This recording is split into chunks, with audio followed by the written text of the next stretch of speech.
Hello everyone, good evening.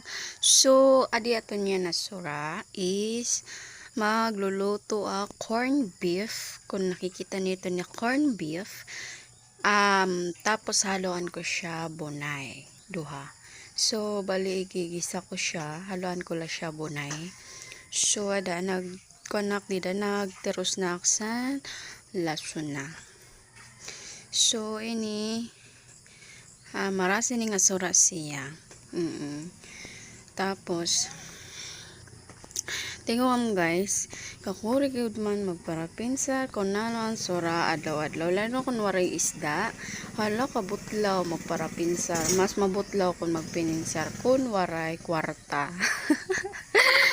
Pero yun na nga, balik na kitsandi nga inluluto ko.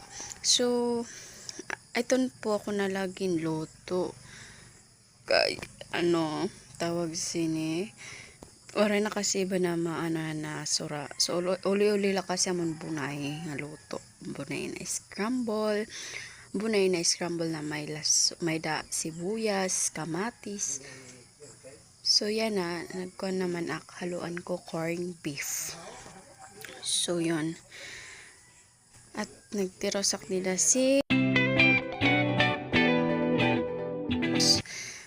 medyo nagkuan pa akay tungod san maharang.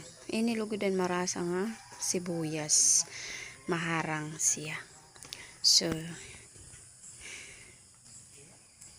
maharang siya, oh my god.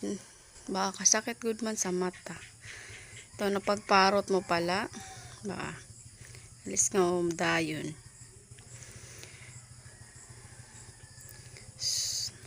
So waray nakdida magkonggod san lamas nga damo kay tungod san sibuyas laso na kay tungod san waray na budget. Saring ko nga ni makure magperapin sa kunanon sura kun waray kwarta. Yun. Then nag-start nakdida magpapasusan kuan san nananton san karaha.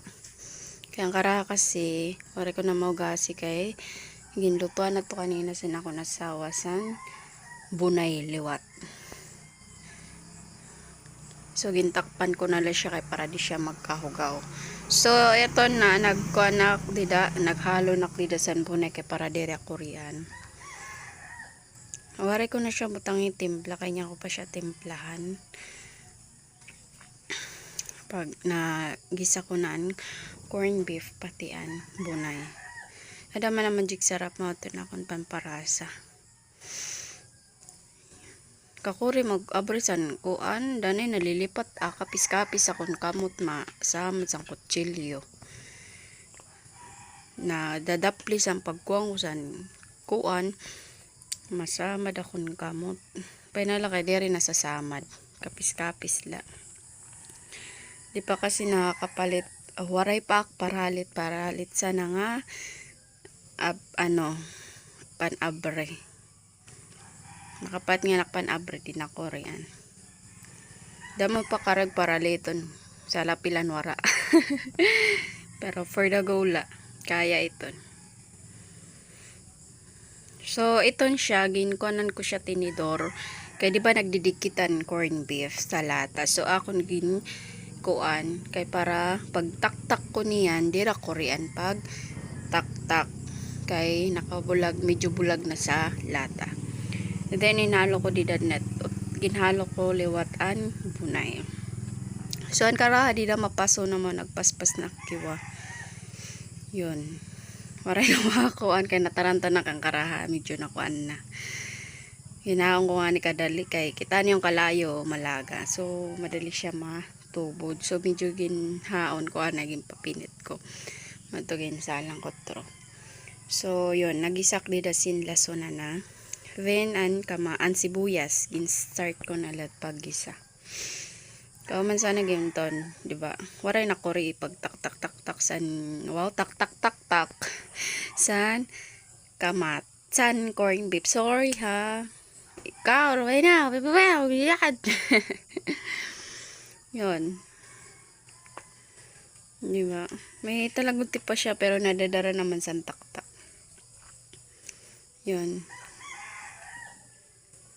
Then, taod-taod sana ibutang ko na didaan bunay.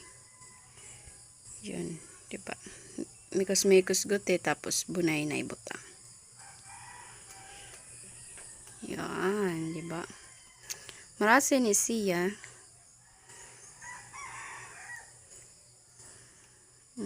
Gagin katon. Diba?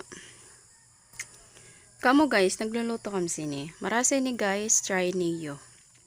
Corn beef na may bunay. Yun, diba? Ako, talaw nagbubugusan bunay, pero ako ginhalo ko siya kay para damo kay imo lang ani bugusan ng bunay, madali siya maubos. Yun, diba? Nag-start na pagbugos ang bunay. Ako lang siya gin mekos-mekos sa ring panakuan kay para diri siya maubos dayon. Binadjit.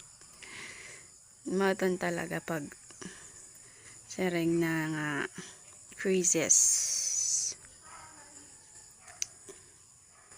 So by the way, butang ko na nga hindi na magic sarap no guys. Nakita naman niyo. So ginkuhan ko lang siya kuti ay yun. Nakulangan paksan magic sarap. So yung dugang ko siya kuti ay taod-taod sana di ginhaon ko na. Mikos ko lang kadali kay paraan magic sarap paluto siya. Yun, diba? Baga na siya ang giniling. Giniling style.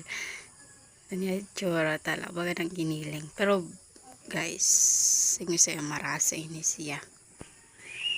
Marasa at finished product. Yan lang po, mga on-kit. Bye-bye.